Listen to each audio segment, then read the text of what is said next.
Hello and welcome. Yeah, this is me again. I am at Brigantine, which is the more common, older name for the Edwin B. Forsyth National Wildlife Refuge, and we're in, I believe it's Galloway or something like that, New Jersey, which is close to Atlantic City, which is what you just saw.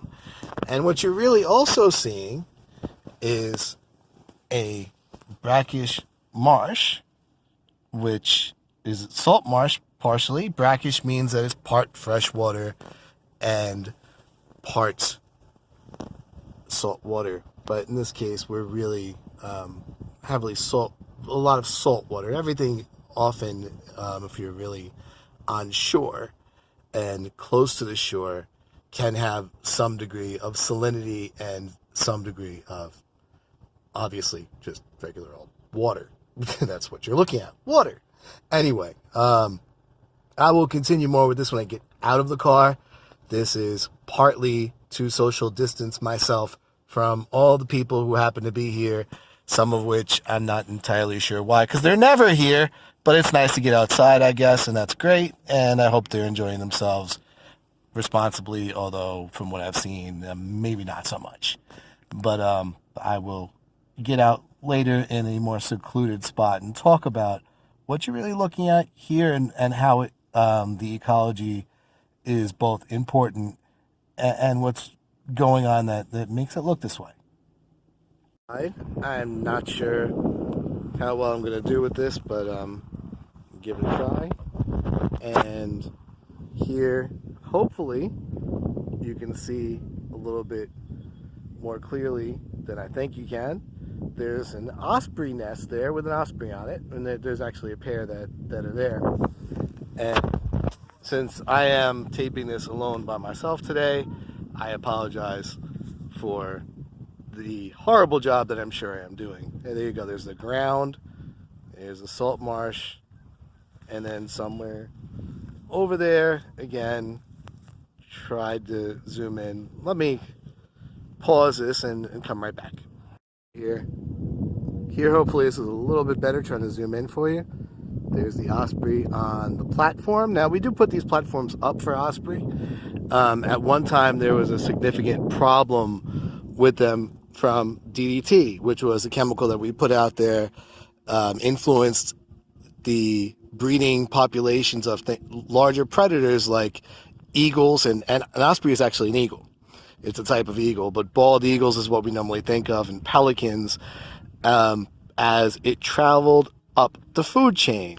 You see, when you have a food chain, and food web is more accurate, but it's easier to think of food chains where there are producers at the bottom, and then there are the herbivores, the primary consumers, which eat them, and then you have the secondary consumers and the tertiary consumers. It just keeps going on and on.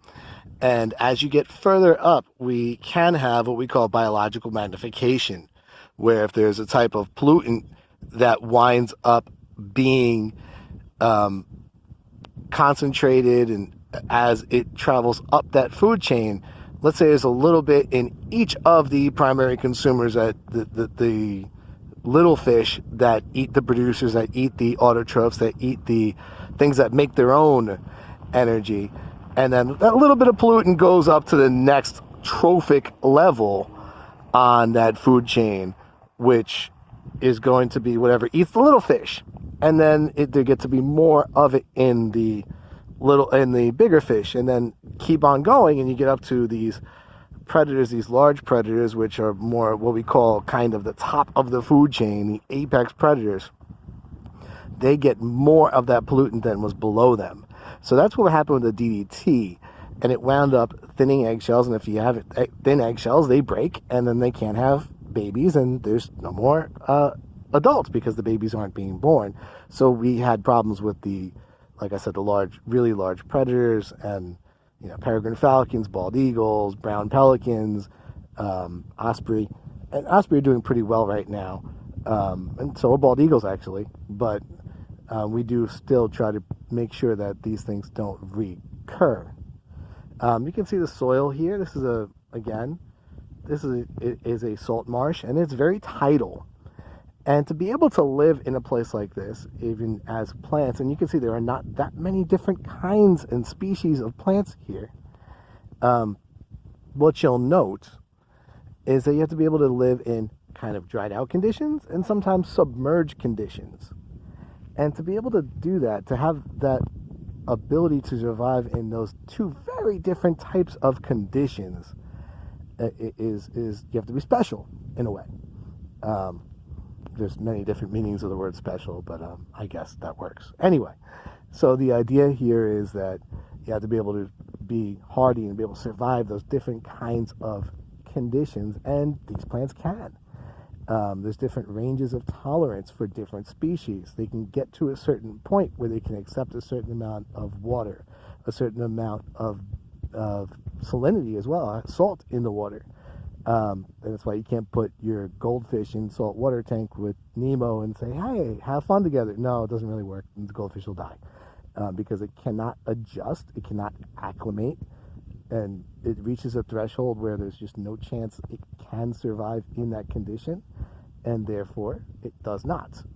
So range of tolerance is really important. And limiting factors, as we'll talk about on the forest floor, that's why you don't see a lot of plants on the forest floor, because the limiting factor there is sunlight. So you need enough of something to sustain you, sometimes not too much of it, and oftentimes too much of anything can also be a problem.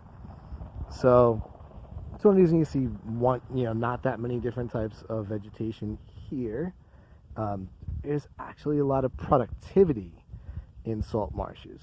Means there's a lot of sunlight that's been turned into energy by the producers, by the plants, primary productivity. But that doesn't mean there necessarily is a lot of biodiversity in plants, although in animals there tends to be. And this is a good place for baby fish. This serves like a nursery for baby fish.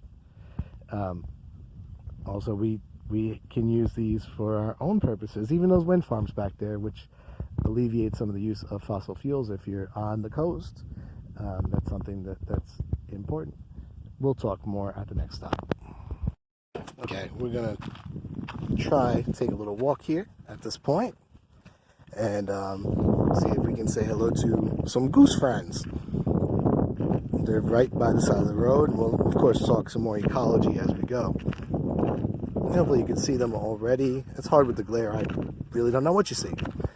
And hopefully you mean not the wind. There's a little wind, but it's nothing like the other video, hopefully, because it's just not that way. But anyway, here are snow geese that we're coming up to, and they're not shy. And they're not the normal geese that you find all around, scattered about. And hopefully you don't hear the text messages I have coming in. But anyway, if you heard that noise, I'm sorry. I can't stop it. But I'm just popular. No, it's actually not even that. But here are the geese. And these guys are winter geese here. They overwinter here, and they're going to be leaving really soon. Actually, they go breed in the tundra. And the tundra is a great place to be a bird.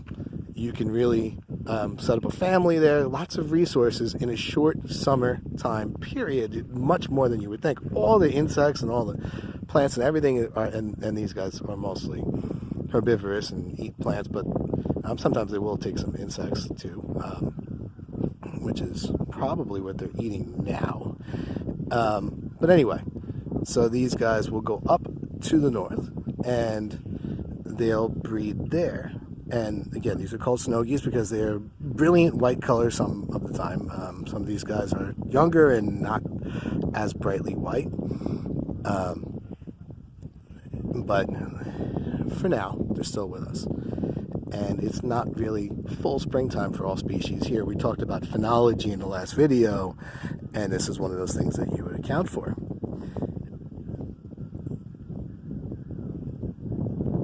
Okay, so we're still here at the salt marsh. We'll get to a freshwater marsh in a little bit. These are Phragmites like we had in the last video. And these are the invasive kind, and this can be problematic. But there's a lot of Phragmites around this area. It's problematic more for the native plants than for the animals, and in particular, although I'm sure there's some effects on animals as well. Getting back to a couple of things about salt marshes that we had mentioned earlier in regards to freshwater marshes. And yeah, you can hear the cars behind me. You can hear song sparrows calling and fish crows in the background. And there's some geese that are annoyed with me at the moment because I'm too close to them. But this area has very anaerobic soil. Anaerobic meaning it doesn't have much oxygen. It's what we call hydric soil, which is one of the characteristics of wetlands in general. And I'm moving down towards the shoreline here a little bit. I'm not probably going to get too much closer, but just so you can get a little look at it. It's usually grayish or brownish in color, but a darker color and more clay-like because it really keeps the water on top of it instead of letting it permeate through and sink through. Sometimes these areas can get stagnant even though they're tidal, and they've made sure that in this area and to avoid that, and they control it for botulism, because if it does get stagnant, the waterfowl that sit in it all day actually can get a toxic botulism is caused by bacteria that release a toxin, and it's actually the toxin itself. So even if you kill the bacteria, it's not going to help you, and actually humans can get botulism as well. They wouldn't really get it from here like the waterfowl would, but from canned goods and stuff like that, it's a problem. Look it up if you get a chance. But so they do make sure that this water moves a bit more than even it does naturally with the tides, if that happens to be a problem in some segments of this salt marsh. And that was a concern that they had to do some redesigning here of the landscape, as a matter of fact. And that was actually more than a few years ago. I'm getting old. Feels like a few years ago. But anyway, so that's one thing that they needed to do. We'll talk a little bit more at the freshwater marsh. So that was my thumb. Good camera work by me. I know, thank you. The wind is coming back, my old friend, so I will speak louder, but this is the freshwater marsh. As you can see, is adjacent to this little meadow and the shrub habitat and that they're maintaining, and in the back is a salt marsh. So, as you can clearly see, there's not that much of a boundary between the two, and it needs to be maintained for salinity levels. There are actual definitions for salinity levels in parts per million, I believe it's parts per million, that define freshwater versus saltwater versus brackish as well. Just to show you up close, this is a black cherry that is not doing so well. It's just happened to be in my way. You can see from the striations on its bark, those little white spots, makes it clear and easy to tell apart. Although there are some other cherries that have similar markings, that one's pretty clear. And we're walking over to the freshwater marsh. Yeah, I am actually walking here. Maybe you can see me now, just so that you can see that the phone is not moving all by itself. That would be pretty good. We're on a drone right now? No. All right. Yeah, I'm fooling around still. But anyway, so here we go. This is the freshwater marsh. And you can see they have a little platform for us to stand on, which there were a couple of other people standing on this a couple seconds ago. So I'm actually not going to touch anything at all. And I'm probably going to get off this very quickly. But anyway, as you can see, it doesn't look that much different. And often at times, it can look a lot different with different vegetation around it. But one of the problems with that is that the Phragmites that you just saw, and walking back out of this platform like I said I would, the Phragmites that you just saw lives in freshwater and saltwater. It has a high range of tolerance and can live in different salinities. And that's one reason it's invasive and not just exotic and not just something that doesn't belong here, but it takes over. That's what makes it an invasive species. So, because of that, you really can't see some of the native freshwater plants, and that's one of the problems with invasive species. They outcompete what lives here naturally. They might not do so in the place that they've been around longer, where they come from, where they've been, where the coevolution occurs with different species evolving together and adapting to each other over time. And we'll talk a little bit more about natural selection, but that's really part of the process of evolution, and that's what can dictate and determine what makes up the community in certain areas. So again, one of the birds that lives here that you can't hear at the moment, we're at the wrong time of day, and they're not that common anyway, are Virginia rails. They like freshwater. They don't like the salt water so much. So there are reasons why there's lots of species that really prefer the freshwater marshes. And this is not a big enough one, honestly, to do as much as they need to do. There's something, the idea of the area and how big a habitat is makes a big difference. And that's one reason that as a salt marsh, this wildlife refuge is very good, but as a freshwater marsh, not as good as some other places, like Great Swamp. So I will talk to you later. This is the last type of habitat that they really have here at this National Wildlife Refuge, so I thought I would show it as well. And you can see it's really, really sandy here. Not only is it coastal, actually, it's also part of the Pine Barrens, or the Pine Lands, which is an endangered habitat type, which is mostly made up of pitch pine. Now, you're not the real boundary of it here, so you see a lot of deciduous trees here. It's not managed for that, but you do see some of the large pitch pines in the back, and that's what really defines that. Sandy soil is what they thrive in, because they can't outcompete the deciduous trees. And you can see the moss bound the boundaries of the path here, but that is what we have in South Jersey. There's not so much of it, and a lot of it's maintained, especially elsewhere, through controlled burns. They burn, and the pine trees need the fire to regenerate, but it also keeps down the deciduous trees that can't tolerate that fire. And maybe you can hear some chickadees in the background. I don't know if you can hear them or not. They're Carolina chickadees down here, by the way. And here's some more holly like we saw the other day. But anyway, so they have these controlled burns that are meant to stop the deciduous trees, to get some of that leaf litter off the floor, because it's not good habitat. It's not really good conditions that the pitch pine need. So there's a whole ecosystem type here which is really rare, globally, actually. So there's some up by Albany as well, if you want to do the New York thing, New York State, since we are in New York. Well, right now I'm in New Jersey. But anyway, I will talk to you again later, but believe this is probably the end of this video. If it's not, this is a bad way to end this segment. Maybe I lied.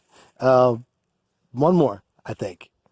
So if you take a look, you can see the pine needles on the ground, and this is really true throughout this pine stand.